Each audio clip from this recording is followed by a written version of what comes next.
প্রিয় দর্শক, আসসালামু আলাইকুম।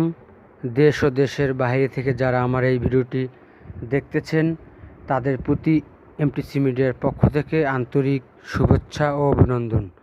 এমটিসি মিডিয়ার পরিচালক এমডি টিটু চরমনাই। আজ আপনাদের সামনে একটি ভিডিও নিয়ে আসছি। এভাবে শ্রমিক দৈনন্দিন কাজ করে আসছে জীবন বাজি রেখে, এবং শ্রমিকদের ন্যায্য অধিকার আদায় হয় কি না এ বিষয়ে আমরা গুরুত্বপূর্ণ কথা বলছি একজন শ্রমিকের কাছ থেকে।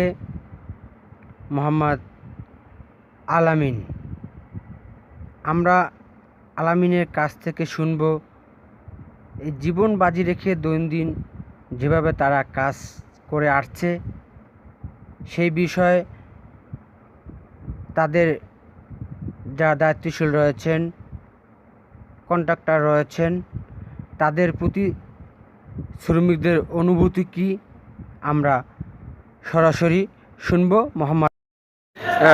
টাকা ধরা হয়েছে সেটা ঠিকমতো পায় কিনা সে বিষয়ে আমি মোহাম্মদ আলামিনের কাছ থেকে শুনবো। চালান ভাই, বলুন তো, আপনারা যেহেতু কাজ করতেছেন বাড়ি সাইডে জীবন বাজি রেখে, আপনাদের কার্যক্রমে আমরা কতটুকু সন্তুষ্ট রয়েছেন কন্ট্রাক্টরের প্রতি? আলহামদুলিল্লাহ, সে আমাদের খুব দিকে কেয়ার নিচ্ছে।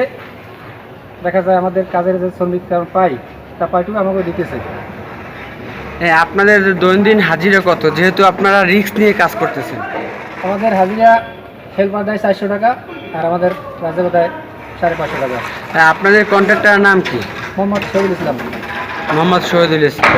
আপনি কত বছর তার সাথে কাজ করতেছেন? আজকে দীর্ঘদিন প্রায় 8 বছর। 8 বছর।